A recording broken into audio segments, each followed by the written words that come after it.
Hello everyone, Eid মুবারক।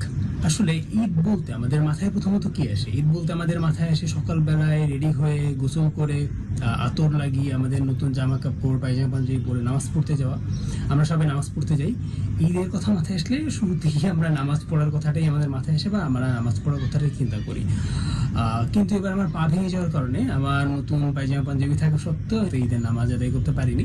So ঈদের দিন সকালবেলা থেকে শুরু করে সারাটা দিন এই জিনিসটা নিয়ে আমার অনেক মন খারাপ ছিল।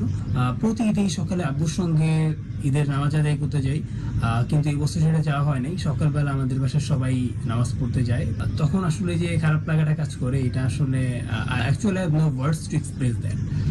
কিন্তু আমি তো ছোটবেলা থেকে গত বছর পর্যন্ত লাস্ট ইয়ার আমি সবগুলো ঈদের নামাজ ঈদগাহে গিয়ে সালাত আদায় করেছি। কিন্তু যখন একজন মুসলিম ঈদগাহে গিয়ে ঈদের নামাজটাই আদায় করতে পারে না, তার ফিলিংসটা কেমন, এই জিনিসটা আমাকে আসলে ভাবিয়ে তোলে।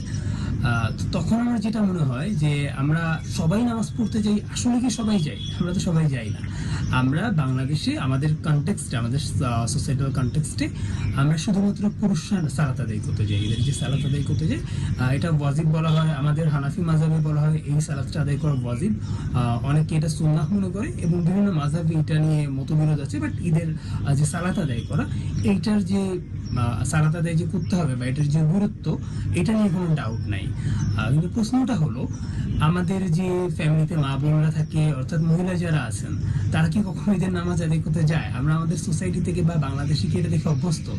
এটা কিন্তু আমরা দেখি নাই। আমরা বিভিন্ন জায়গায় অনেক বড় বড় ঈদগাহতে আমরা দেখি যে সেখানে যেটা নিউজ কভার করে, আমার নজরে কখনো আসেনি যে মহিলারা ঈদগাহে গিয়ে ঈদের নামাজ আদায় করেন। কিন্তু আপনি যদি হাদিসে দেখেন, হাদিসে একদম সহিহ হাদিসগুলো দেখেন, সেখানে হচ্ছে মহিলারা সালাত আদায় করতে যেতেন। রাসূল বলেছেন তোমরা সালাত আদায় করবে। এখানে সকল মুসলিমের কথা বলা হয়েছে, এখানে নারী বা পুরুষ কাউকে স্পেসিফাই করে বলা হয়নি। কিন্তু আমরা আমাদের সোসাইটাল কনটেক্সটে কেন জানি শুধুমাত্র পুরুষরাই সালাত আদায় করতে যায়। পুরুষতান্ত্রিক সমাজ অনেকে বলে, বাট লেখাপড়া বা অনেক দিকে জবের ক্ষেত্রে মেয়েরা অনেক এগিয়ে গিয়েছে। আপনি যদি 20 বছর আগের সোসাইটির সঙ্গে বর্তমান সোসাইটি কম্পেয়ার করেন, আমার মনে হয় হিউজ একটা চেঞ্জ এসেছে। সুতরাং আমার মনে হয় এই জায়গাটাতেও আমাদের সোসাইটি কতটা চেঞ্জ হলো বা না হলো, তার থেকে বড় কথা হচ্ছে আমাদের ধর্মীয় যে গাইডলাইন বা আমাদেরকে প্রফেট যেটা করতে বলেছেন বা আমাদের রিলিজিয়াস যে বর্ডার, সেটা আমাদের পালন করা উচিত। সো আমার মনে হয় সেই জায়গা থেকে নারীদের জন্য স্পেস করে দেওয়া বা নারীরা যাতে সালাত আদায় করতে পারে, এই দেশে ব্যবস্থা করাটা অত্যন্ত বেশি জরুরি। ঈদের দিন সকাল থেকে আমাদের মারা বাসায় খাবার তৈরি করেন, বিভিন্ন কাজবাজ করেন। সো সারাটা দিনই তারা আসলে ঈদের যে নতুন ড্রেস, ওই ড্রেসটা পরার সময় পর্যন্ত পান না। তো আমার মনে হয় যে ঈদের সালাত আদায়ের মাধ্যমে ঈদের যে একটা আনন্দ, এইটা আসলে মেয়েরা আরো ভালো ফিল করতে পারবে। বাট ফিল করার থেকে বড় ব্যাপার, এটা একটা রিলিজিয়াস ওয়ার্ডার। তো সেই জায়গাটা থেকে এটা আসলে ইনশিওর করাটা আমাদের দায়িত্ব। সো আমি ভাবছিলাম যে আসলে যারা এই ফিলটাই পায়নি, তারা আসলে কতটা আনলাকি, বা আমি আনলাকি বলাটা ঠিক হবে কিনা আমি জানি না, বা তারা এই হিসাবে ফিলই করে নেয়। আমি তো হয়তো এই বছর নামাজ পড়তে যেতে পারিনি, প্রতিটা বছরই আল্লাহর রহমতে যেতে পেরেছি বা গিয়েছি, সব ঈদের সালাত আদায় করেছি। কিন্তু মহিলারা কখনো যেতেই পারেননি।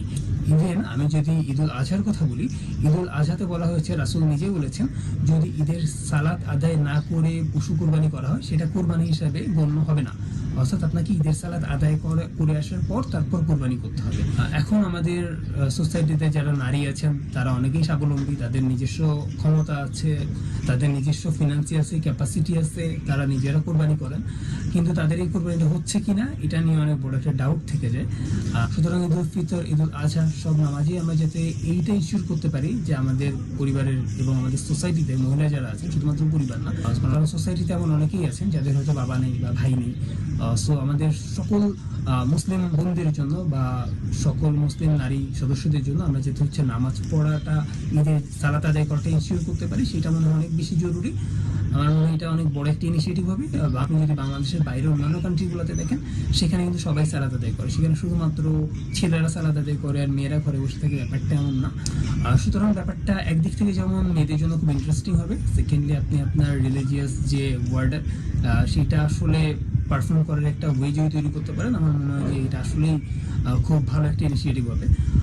সো এটাই ছিল আমার অপিনিয়ন, আমার চিন্তাটা আপনাদের সঙ্গে শেয়ার করা। আজকে আসলে আমার ভয়েসটা শুনতে হয়তো আপনাদের একটু প্রবলেম হবে, কারণ আমি এই ভিডিওটা করার কোনো প্ল্যান আমার ছিল না, আমি মাইক্রোফোন আনি নাই, আর আমি নিজেও খুব একটা টাফ টাইমের ভিতর দিয়ে যাচ্ছি। সো এই ভিডিওটা এডিট করারও ওইভাবে সময় আমি পাবো না। সো ভিডিওটা যেমন আছে, যেমন রেকর্ড করা, এইটাই হয়তো আপলোড করা হবে।